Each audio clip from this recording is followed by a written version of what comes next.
नमस्ते, मैं हूं रविंद्र गौतम और आप देख रहे हैं ब्लंटली स्पीकिंग। ब्लंटली स्पीकिंग पर हम चर्चा करने जा रहे हैं 13 अक्टूबर से लेकर 17 अक्टूबर का मार्केट शेयर बाजार किस तरह का रहेगा। गैप अप खुलेगा, गैप अप गैप डाउन जाएगा, ये हम समझेंगे सुभाष जी से। पिछले सप्ताह जो सुभाष जी ने निफ्टी और बैंक निफ्टी की रेंज दी थी, मार्केट ने उनकी रेंज को सम्मान किया, रिस्पेक्ट दिया और रेंज के अंदर ही मार्केट रही।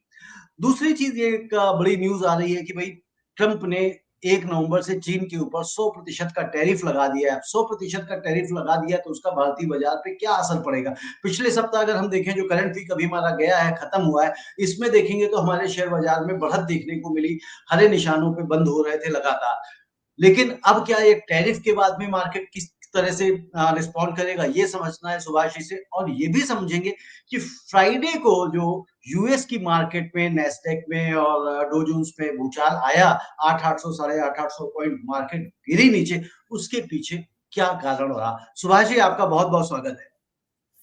बहुत बहुत धन्यवाद रविंदर जी। सभी व्यूवर्स का भी बहुत बहुत धन्यवाद जो मुझे देखते हैं। जी देखो रविंदर जी जी, जी, आपने आपका भी दो तीन बहुत। क्वेश्चन पूछे हैं कि जी यूएस मार्केट डाउन क्यों हुआ जी और इतना भूचाल आ गया और हमारा इस पर क्या इम्पैक्ट पड़ेगा, है ना, हमारे मार्केट में। देखो पहली बात, मैं आपको ट्रेड डील चाइना और यूएस में, यूएस आप दूसरे कंट्रीज को जहाँ पे वो रेयर अर्थ वगैरह एक्सपोर्ट करता था, उनसे वो ये चाहता था कि एक अंडरटेकिंग दे कि भाई वो किसी और कंट्री को ये एक्सपोर्ट ना करे, पर्टिकुलरली यूएस के बारे में उसकी इच्छा थी। और रेयर अर्थ जो आइटम्स हैं वो इलेक्ट्रिकल व्हीकल्स में यूज होते हैं और डिफेंस इंडस्ट्रीज में, पर्टिकुलरली जेट इंजन्स वगैरह में यूज होते हैं। और ये बड़ा इंपॉर्टेंट है। 90% टोटल प्रोडक्शन का वर्ल्ड का वो चाइना करता है नहीं। और सेमीकंडक्टर में भी इसका यूजेस हैं और ये बहुत इंपॉर्टेंट है यूएस के लिए। जब ओके यूएस को ये बात पता लगी और उसको 2 वीक बाद जाना था, तो उसका इनिशियल रिमार्क्स ये था कि भाई मैं चाइना जा रहा हूँ 2 वीक बाद, और ये अभी से ऐसी मैं गलत बात कर रहे हैं, तो उनको ही बिकेम वेरी एंग्री। और फर्स्ट इनिशियल रिमार्क्स तो उसने ये दे दिया था कि there is no need now to talk Xi Jinping, Beijing से बात करने की कोई जरूरत नहीं है। और दूसरा रिमार्क था कि अब मैं पॉसिबल ही नहीं है वहां जाना। लेकिन फिर ओके उसके बाद कुछ टाइम बाद उसका क्लैरिफिकेशन आया कि भाई ठीक है, मैं मीटिंग तो कर सकता हूँ, ठीक है ना। और बाकी मैं 100% टैरिफ जो उसने कहा कि भाई मैं लगाऊंगा 1 नवंबर से, वो मैं लगाऊंगा। तो यूएस मार्केट फ्राइडे को डाउन हो गए थे काफी हैवीली। और अ, तो मतलब, और जैसे मैंने पहले भी बताया था अपनी पिछली स्पीच के अंदर कि यूएस में शटडाउन चल रहा है। 10 दिन हो गए हैं शटडाउन चल रहा है। डाटा जो है वो अनएम्प्लॉयमेंट का और जो इम्पोर्टेंट डाटा है वो अभी नहीं आ रहे हैं। और फेड रिजर्व में अभी फेड पॉलिसी आनी है, तो प्राइवेट जो डाटा है उसके हिसाब से 25 पैसा रेट कट होना चाहिए। वो एक उस एंगल से वो पॉजिटिव है। बाकी ये जो रेट कट, जो क्या नाम, चाइना के ऊपर या 100% टैरिफ लगेगा, तो जो चाइना की लिस्टेड कंपनी है यूएस के अंदर, वो हैविली 5 से 10% गिर गए, उनके स्टॉक जी सबके गए। आईटी के स्टॉक यूएस में गिर गए। S&P 500, फैट, डो जोन्स 2% से 5% के बीच में गिरे हैं। और यू यू गोल्ड और सिल्वर जैसे पहले से ही 4,000 पे गोल्ड क्रॉस कर गया है, और जी। $4,000 पर ऑन्स। तो हाँ जी। दैट मीन्स इंडिया के हिसाब से हम देखें तो 1,22,000 पर 10 ग्राम 24 कैरेट का गोल्ड यहाँ इंडिया में है। तो जी ये रेट गोल्ड के अंदर 1,23,000 24,000 तक चला गया था, फिर थोड़ा सा डाउन है। और इसी प्रकार सिल्वर भी 1,50,000 से ऊपर जाके 1,53,000 तक चला गया था, और फिर 1,46,47,000 के ऊपर है। हमारा रुपी है वो 80 रुपए 69 पैसे क्लोज हुआ था अक्टूबर 10 को, कि 88 रुपए 78 पैसे तक अक्टूबर गया है। उससे पिछले वीक के फ्राइडे को अक्टूबर 3 जी को था। ठीक है जी। जी तो क्रूड ऑयल बहुत पॉजिटिव है। क्रूड ऑयल हमारा जो 62 डॉलर पर औंस है। तो मतलब बैरल। कहने का मतलब है ये तकरीबन 7-8% डाउन हो गया, है ना, जो हाँ, कि मतलब इंडिया के लिए, फ्राइडे को क्रूड भी गिरा काफी। हाँ जी, हाँ जी, तो ये इंडिया के लिए बड़ा इम्पोर्टेंट है। एक फिगर में जी ये बोल दूंगा, जैसे म्यूचुअल फंड इंडस्ट्री के अंदर जो सितंबर में ये फिगर है, मैं बताता हूं। जी ये देखिए, एवीएम जो है ना इनका 30,422 करोड़ सितंबर में आया है, जो ओके। अगस्त में 33,430 करोड़ अगस्त में आया था। ये इक्विटी का है, इक्विटी का जो म्यूचुअल जी फंड है। और जी ओवरऑल जो एयूएम बन गया वो 33,68,000 करोड़ 30 सितंबर को ओवरऑल एयूएम बना है, इक्विटी का, ओवरऑल इक्विटी का जी एयूएम। और ओवरऑल म्यूचुअल फंड का जो एयूएम बना है वो 75,61,61,000 करोड़ का बना है। मतलब कहने का मतलब है कि इक्विटी के अंदर अच्छा आ रहा है। एसआईपी के अंदर ही 29,361 करोड़ आ रहा है, जी जो कि 28,265 करोड़ अगस्त के अंदर था, उससे बेटर है। गोल्ड ईटीएफ भी एकदम बढ़ रहा है, 8,363 करोड़ सितंबर में आया है, जो कि 6500 करोड़ अगस्त में आया था। तो और गोल्ड का ईटीएफ का यूएम है 90,136 करोड़। सिल्वर का ईटीएफ का जो सितंबर में आया है वो 5,342 करोड़ आया है, अगस्त में 4,200 करोड़ का था एयूएम।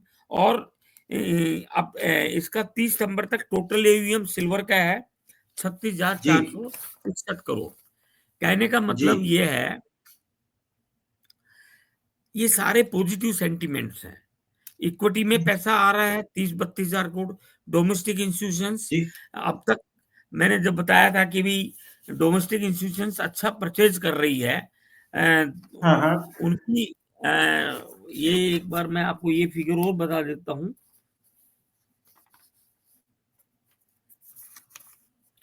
ये इस एफआई जो अब तक 12 वीक तक सेलर था, 13th वीक जी के अंदर एफआई की परचेज 2,976 करोड़ है, तो ये बहुत पॉजिटिव है। और पॉजिटिव है। डीआईआई की 8,391 करोड़ है इस वीक के अंदर। ये 25वां वीक लगातार इनकी बाइंग है। और यदि हम ठीक है। अब 1 जनवरी से अब तक देखें, एफआई की सेलिंग फिगर 2,38,00,000 करोड़ है, मतलब ये पैसा विड्रॉ हो गया है। और जी लेकिन डीआई की हम डोमेस्टिक इंस्टीट्यूशंस की 1 जनवरी से अब तक देखें तो हजार। 5,87,00,000 करोड़ ये जी परचेज कर चुके बाइंग हैं, है। जी ये बाइंग है। और पिछले वीक हमारा जो निफ्टी 50 है वो 25,285 पर क्लोज हुआ था। और जी हमारे पिछले वीक कैपिटल मार्केट के शेयर बढ़े थे 5%, आईटी के भी 5% बढ़े, हेल्थ केयर के 3% बढ़े थे, रियल्टी के 2.3% बढ़े थे, निफ्टी जी private bank, consumer durables, Nifty pharma 2% each मतलब बढ़े थे। ओवरऑल सुभाष जी, यानी कि ओवरऑल ही मार्केट में तेजी रही है हर सेक्टर में पिछले निफ्टी, सप्ताह। अब हाँ, सुभाष जी एक चीज मैं थोड़ी फिगर जी बता देता हूँ। निफ्टी मीडिया 3% घटा था। तो जी ये ये मैंने आपको फिगरें बता दिए थोड़ा सा, अब आप बिल्कुल। डिस्कस कर लो। अब मेरा मेरा प्रश्न ये है सुभाष जी, अब जैसे ट्रम्प ने जो चाइना के ऊपर टैरिफ का अनाउंसमेंट कर दिया है, तो इसका अगर हम उसका ट्रायंगुलर बनाएं, तो इंडिया अगर इसमें हम फिट करते हैं तो इंडिया को इससे क्या प्लस या क्या माइनस होंगे? एक तो ये थोड़ा सा बताइए हमारे दर्शकों को। और दूसरा, ट्रम्प वहां पे जब जा रहे हैं मिलने, तो किस तरह की डील की संभावनाएं हैं किस तरह से वो मतलब भारत के लिए वो माइनस वहां करने का, निगेटिव करने का प्रयास कर सकते हैं, क्योंकि भारत जिस तरह से चीन के साथ अपनी पींगे बढ़ा रहा था, तो क्या उसको कहीं जाके वीकेंड करने का भी प्रयास करेंगे? देखो ऐसा है, इंडिया और यूएस इनके ट्रेड रिलेशंस थोड़े बेटर लग रहे हैं। और जी। इंडिया ने भी ट्रम्प को टेलीफोन किया था, तो उसमें जी। भी उनको बधाई भी दी थी, है नहीं कि, और ये भी जी। बोल दिया था कि भाई आपको यू आर ए आपको पीस अवार्ड एक तरीके से मिल भी सकता है, नोबेल पीस, एक तरीके से यू आर द कैंडिडेट, थोड़ा तारीफ भी की थी। हालांकि नोबेल पीस अवार्ड उसको नहीं मिला, वेनेजुएला के ये नहीं लेडी को मिला है, और वो उसको शायद निराशा रही होगी ट्रम्प को। और हमारा ट्रेड रिलेशन यूएस के साथ पॉजिटिव है, बनने की संभावना है। यूएस को रियलाइज हो गया है कि भी भारत झुकने वाला नहीं है, लेकिन वो रिस्पेक्टफुल तरीके से इसको करना चाहता एग्जिट है ढूंढ रहा है। और अपनी बिल्कुल ठीक है। दादागिरी भी थोड़ी बहुत दिखाना चाहता है। जी। चाइना के साथ मैं ईगो उसकी हर्ट हो गई जब उसने सबसे सर्टिफिकेट मांगना शुरू कर दिया कि भी आप हम मुझे ये सर्टिफिकेट दो जो हम आपको एक्सपोर्ट कर रहे हैं, रेयर अर्थ आइटम्स, वो आप किसी कंट्री को एक्सपोर्ट नहीं करें ओन वर्ड्स। तो वो हम्म। जैसे यूएस को पता लगा, वो उसने चाइना से एग्रेसिव हो गए। और लेकिन यदि वो मीटिंग होती है तो मीटिंग में तो पॉजिटिव बनने के ही चांसेस ज्यादा होते हैं, जरूरी नहीं है। लेकिन जब मीटिंग कोई करता है, आपस में मिलते हैं, तो कुछ ना हाँ कुछ जी। पॉजिटिव बताना पड़ता है, बात करनी। बिल्कुल ठीक है। तो उससे लगता है कि कुछ ना कुछ पॉजिटिव हो सकता है। और पॉजिटिव यही है कि ये जो 100% टैरिफ की बात कर रहे हैं 1 नवंबर से, ये जी। ऑल टुगेदर नहीं लगे। और वो भी ये कहेंगे जी भी हम रेयर अर्थ आइटम जो एक्सपोर्ट कर देंगे और दूसरी कंट्री से हम ये सर्टिफिकेट नहीं लेंगे, ये जी। पॉसिबिलिटीज है। और तो सुभाष जी, अ, फिर ये बताइए जरा कि अगर मान लीजिए 100% अगर टैरिफ लगा देता है अमेरिका चाइना के ऊपर, चाहे वो कुछ दिन के लिए लगाए, तो उसका भारत के ऊपर क्या इम्पैक्ट पड़ेगा? देखो, पॉजिटिव होगा या नेगेटिव होगा? भारत पे तो बहुत पॉजिटिव है। क्योंकि यदि अभी तक तो ये है, इंडिया पे 50% पे है, उनके ऊपर 30-35% है। हाँ जी। और तो बहुत सारा एक्सपोर्ट जो इंडिया करता था, वो चाइना ही उसको रिप्लेस कर सकता था, है ना। जी। टेक्सटाइल है, और केमिकल्स आइटम्स हैं, इवन मेडिसिन हैं, है नी। तो जैसे जेनरिक मेडिसिन के ऊपर तो क्लियर कर दिया कि भाई हम आप पर टैक्स नहीं लगाएंगे, लेकिन जो नहीं ब्रांडेड लगाएंगे। मेड फार्मा है उस पर लगेगा। जी। तो कहने का मतलब है, चाइना का रिलेशन यूएस से बेटर होता है, और टैरिफ कम रहता है उनका, तो वो चाइना के लिए पॉजिटिव है। और यदि टैरिफ उनका पेनल्टी लग गई, तो शॉर्ट टर्म में हो सकता है कुछ नेगेटिव हो, क्योंकि वर्ल्ड एनवायरनमेंट नेगेटिव हो जाएगा, वो उसका इम्पैक्ट। जी। लेकिन स्पेसिफिक इंडिया के साथ, इंडिया का डायरेक्ट एक्सपोर्ट, फिर वो टैरिफ इंडिया का कम रहेगा और चाइना का ज्यादा रहेगा, तो वो पॉजिटिव है। क्योंकि हर वो आइटम पॉजिटिव है। जो इंडिया एक्सपोर्ट करता है, वो हर कोई कंट्री नहीं दे सकता। चाइना फिर भी बड़ी कंट्री है, वो मेजर आइटम दे सकता है। तो ठीक है। यदि तो चाइना पे हंड्रेड सुभाष परसेंट जी, टैरिफ लगता है, तो इंडिया के लिए तो बेनिफिशियल है। भारत के लिए फायदा है। अब सुभाष जी चलते हैं नए से अपने सेगमेंट पे कि भाई सोमवार को मार्केट गैप अप खुलेगा या गैप डाउन खुलेगा, क्योंकि जिस तरह से फ्राइडे को यूएस में मार्केट में भयंकर गिरावट आई है, तो क्या उसका असर अब हमारे मार्केट पे भी पड़ेगा, और पड़ेगा तो हाँ, कितना? देखो ऐसा है, बहुत ज्यादा गैप डाउन खुलेगा, लेकिन बहुत ज्यादा गैप डाउन नहीं खुलेगा। मैं समझता हूँ अच्छा। निफ्टी जैसे 25,285 पर क्लोज हुआ था, ये हाँ जी। ये जाके 285 का है, ये 25,050 60, है ना, 100, इसके 25,000 और 25,100 के बीच में खुलना चाहिए। अच्छा। हाँ जी। ओके। अच्छा, अब अगर रेंज की हम बात करें, मतलब इस हफ्ते की जो रेंज रहने वाली है 13 अक्टूबर से 17 अक्टूबर, 5 दिन के बीच जो मार्केट में ट्रेडिंग डेज रहेंगे, वो किधर आप देख रहे हैं? वो मैं देखो निफ्टी 50 में देखता हूँ 24,750 से 25,750, और बैंक चौबीस हजार निफ्टी सात सौ 56 से चौबीस हजार सात सौ 25,750, पचास से 25,750। 25,750।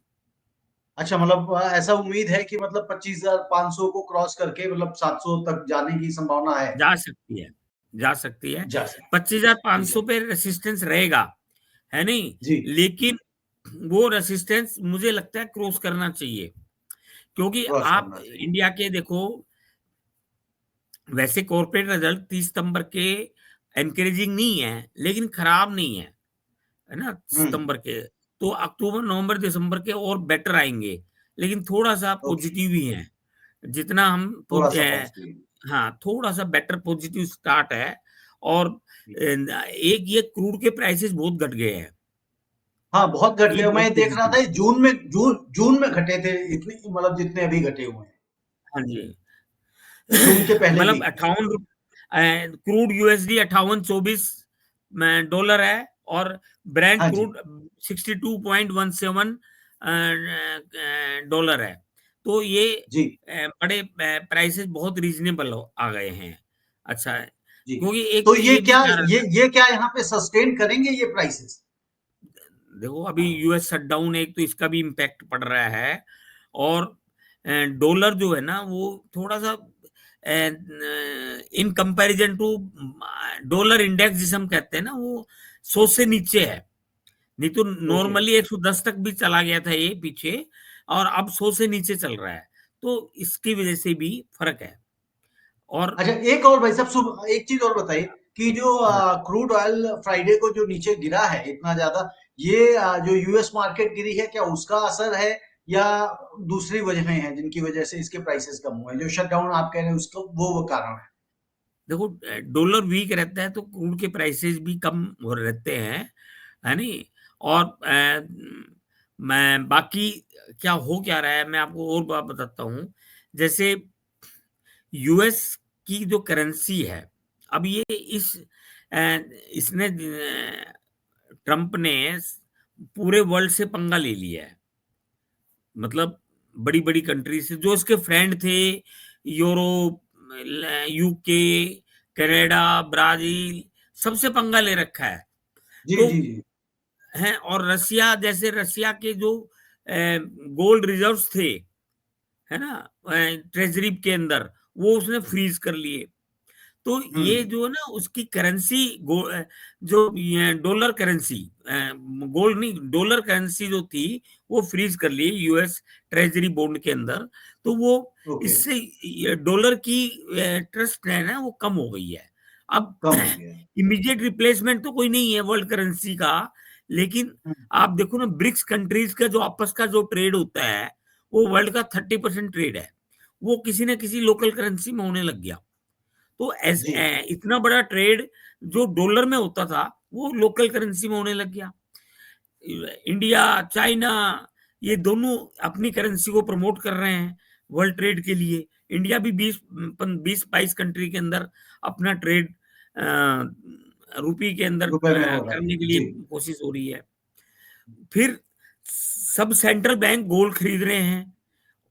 हम्म। जो फॉरेक्स रिजर्व्स डॉलर में रखते थे, मतलब आप यदि फिगर देखें ना, तो 71% डॉलर करेंसी टोटल करेंसी का पार्ट था, जी। डॉलर कर है ना, और आज 57% रह गया है डॉलर जो है। मान लो हमारा 700 बिलियन यूएस डॉलर की हमारा रिजर्व है सेंट्रल बैंक का। तो पहले मेजर पोर्शन हमारा डॉलर इसमें रहता था, और अब ये धीरे धीरे घट रहा है, सभी का घट रहा है, सभी सेंट्रल बिल्कुल बैंक का। ठीक है। बिल्कुल ठीक है। सुभाष जी, एक बैंक निफ्टी भी रह गया इस बार। बैंक निफ्टी की रेंज क्या रहने वाली है? बैंक निफ्टी देखो 56,610 क्लोज हुआ था जी। फ्राइडे को, और जी। मतलब 10 अक्टूबर को। और मैं समझता हूँ 55,800 से 57,800 के बीच में रहना चाहिए। यानी कि आप धीरे-धीरे अपने लेवल को, मैं देख रहा हूँ कि हम ऊपर करते चले जा रहे हैं। तो यानी कि मार्केट आपको अब भारत, इंडिया की सुधरती हुई दिखाई दे रही है। आप देखो ना जी, ये क्या है, जो हमारी आरबीआई की मॉनेटरी पॉलिसी आई थी, जी, उसके अंदर बैंकों को बड़ा सपोर्ट मिल रहा है ना, उनकी पॉलिसी से। अ, जी, कि भी वो मैं पहले क्या था कि बैंकों को, कॉरपोरेट को लोन देने की एक लिमिट थी 25,000 करोड़ की, है नहीं, उसके हाँ ऊपर जी। बैंक कंसोलिडेशन में नहीं दे सकते थे, वो लिमिट हटा दी, है नहीं। तो पहले एक्विजिशन के लिए फंडिंग नहीं कर सकते थे, शेयर्स के लिए लिमिट बढ़ा दी, शेयर की लिमिट थी वो बढ़ा दी, आईपीओ के अंदर लिमिट बढ़ा दी। तो क्या है कि क्रेडिट ग्रोथ बढ़ेगा, बैंकों का बिजनेस बढ़ेगा, और जब बैंकों का बिजनेस बढ़ेगा तो बैंकों में इनकम आएगी, और तो ये बैंकिंग शेयर सारे बढ़िया हो गए, और एक इको कल्चर सबका बढ़िया हो गया। बैंक ज्यादा क्रेडिट देंगे, कॉर्पोरेट की प्रॉफिटेबिलिटी बढ़ेगी, बिजनेस बढ़ेंगे, यानी कि है नहीं। मार्केट में लिक्विड ज़्यादा होगा तो ज़ाहिर-सी बात है सभी के लिए बेनिफिट होगा। हाँ जी। तो एक बार फिर रिपीट करता हूँ भाई साहब, सबके दर्शकों के लिए हमारी जो रेंज है, निफ्टी आपने बताई है 24,750 से लेकर 25,750 के बीच में रहने की संभावना है अगले सप्ताह, हाँ और जी। बैंक निफ्टी 55,800 से लेकर 57,800 के बीच में रहने की संभावना है। और जब हम हमेशा दर्शकों को कहते ही हैं, बताते ही, फिर भी हमारा फर्ज है कि हम लगातार बताएं, क्योंकि कई बार नए दर्शक भी जुड़ जाते हैं और जुड़ते हैं, देखते हैं इस कार्यक्रम को। तो ये जो विश्लेषण होता है, ये सिर्फ़ और सिर्फ़ फ़ाइनेंशियल लिटरेसी के लिए होता है, फ़ाइनेंशियल अवेयरनेस के लिए होता है, जिससे आप मार्केट को समझ सकें कि मार्केट कहाँ और कैसे जाता है, कैसे काम कर रहा है, मार्केट कहाँ जा सकता है, ताकि आपको घबराना ना पड़े और ना किसी से पूछना पड़े। साथ के साथ जब भी आप कोई ट्रेड करें, कोई इन्वेस्टमेंट करें, तो आप वित्तीय सलाहकार से सलाह अवश्य ले लें, क्योंकि मार्केट हर दिन बदल जाता है। क्योंकि देखा आपने जिस तरह से कि फ्राइडे को यूएस के मार्केट किस तरह से धड़ाम हुए, अब उसका इम्पैक्ट मंडे को क्या दिखाई देगा। इसी तरह से मार्केट में कई बार कुछ ऐसी न्यूज़ आ जाती हैं, कुछ ऐसे रीज़न्स होते हैं जिसकी वजह से एकदम से उतार-चढ़ाव हो जाता है। यदि आपके पास कोई फाइनेंशियल कंसल्टेंट नहीं है, वित्तीय सलाहकार नहीं है, तो आप एसएमसी ग्रुप से भी संपर्क कर सकते हैं। और हमारे सभी दर्शकों का बहुत-बहुत शुक्रिया। सुभाष जी, आपका भी बहुत-बहुत धन्यवाद। हमेशा की तरह हम जुड़ते हैं, और आज हम लोग अभी इस वक़्त 11:30 हो रहे हैं जब हम ये शो को शनिवार को रिकॉर्ड कर रहे हैं। बहुत-बहुत धन्यवाद। धन्यवाद जी, सभी व्यूअर्स का भी बहुत बहुत धन्यवाद। और मैं समझता हूँ कि ये हमारा एजुकेशन है इन्वेस्टर्स के लिए, कि और वो थोड़ा समझ जी। बढ़ाने के लिए हम थोड़ा डिटेल में बात करते हैं। अच्छा, कई बार मेरे से लोग ये मेरे से भी पूछते हैं कि आप 1000 जी। का वो देते हैं, 2000 का वो देते हैं, यानी हुँ। जो रेंज है निफ्टी 50 में 1000 की रेंज है। तो आप ये देखिए 25,000 का निफ्टी है, तो 2% प्लस माइनस 2-2% ही हुआ। और बात है। ये, हाँ, तो बैंक निफ्टी 56,000 के करीब है, उसमें भी 2-2% होता है, तो वो हजार जी। हजार तो 2000, तो ये कोई ज्यादा नहीं ये है, बस इतनी वॉलीटिलिटी रहती है। बिल्कुल, और मुझे ये भी लगता है कि ये उन लोगों के प्रश्न हो सकते हैं जो लोग ऑप्शंस में ट्रेड करना चाहते हैं, करेक्ट। और है ना? मैं देखिए, मैं ये चाहता हूं कि मैं कोई शेयर रिकमेंड नहीं करता, मैं ये चाहता हूं आपके बेसिक नॉलेज ज्ञान बढ़े, और आप डिसीजन उस हिसाब से लें। मोटी बात मैं बिल्कुल ठीक बताना बात। चाहता हूं, और बाकी तो ठीक नहीं, नहीं, बिल्कुल ठीक बात। है। हमारा मतलब एम ही यही है, ये उद्देश्य ही यही है कि भई शेयर मार्केट किस तरह से काम करती है, जिसे दर्शक समझें। क्योंकि आजकल क्या हो गया है, इंटरनेट दुनिया के कारण हर कोई तो एक्सपर्ट बना बैठा हुआ है, हर कोई कुछ ना कुछ बता देता है और बेचारे लोग उसमें फँस जाते हैं, ट्रैप हो जाते हैं। तो बस हम चाहते हैं कि भई, एक तो हमेशा ही हम लोग बात करते ही हैं कि भई शेयर मार्केट कोई जुए का अड्डा नहीं है, गैम्बलिंग पॉइंट नहीं है कि आप इसमें रातों-रात अमीर नहीं बन सकते हैं। और आपने एक बार कही थी, मुझे याद है, और मैं दर्शकों को भी बोलता हूँ, कभी किसी से वैसी बात होती तब भी कहता हूँ कि शेयर मार्केट में हमेशा आप इन्वेस्टेड रहें, निवेशित रहें, तब तक आप शेयर ना बेचें जब तक आपके फंड्स की बहुत ज़्यादा इमरजेंसी ना हो, या फिर जिसका आपने शेयर खरीदा हुआ है जिस कंपनी का, उसमें कोई बैड न्यूज़ ना हो, नेगेटिव न्यूज़ ना हो, अदरवाइज़ आप शेयर में बने रहें, चाहे कितना ही मंदी आ जाए, कितना ही तेज़ी आ जाए। यही बात कही थी सुभाष जी बिल्कुल, आपने? बिल्कुल जी। मतलब जो लॉन्ग टर्म इन्वेस्टर होते हैं, क्योंकि मैंने तो कई बार एग्जांपल दिया है, सेंसेक्स 1980 के अंदर 100 था, और जी, आज ब्याज जा रहा है 820 टाइम्स। तो यदि आप जी, कंपाउंडेड रिटर्न निकालेंगे तो 17% ही बैठेगी। 16 साढ़े 17%। 16 और 17% के बीच में कंपाउंडेड रिटर्न बैठती है 820 और टाइम्स हो गया 16% का 45 रिटर्न तो बहुत ही अच्छा होता है, बहुत ही अच्छा रिटर्न फॉर ए है। Long term. हाँ जी। बिल्कुल, बिल्कुल। चलिए सुभाष जी, बहुत-बहुत धन्यवाद। फिर धन्यवाद। मिलते हैं, अगेन चर्चा फिर धन्यवाद। करेंगे, बढ़ाएँगे। धन्यवाद।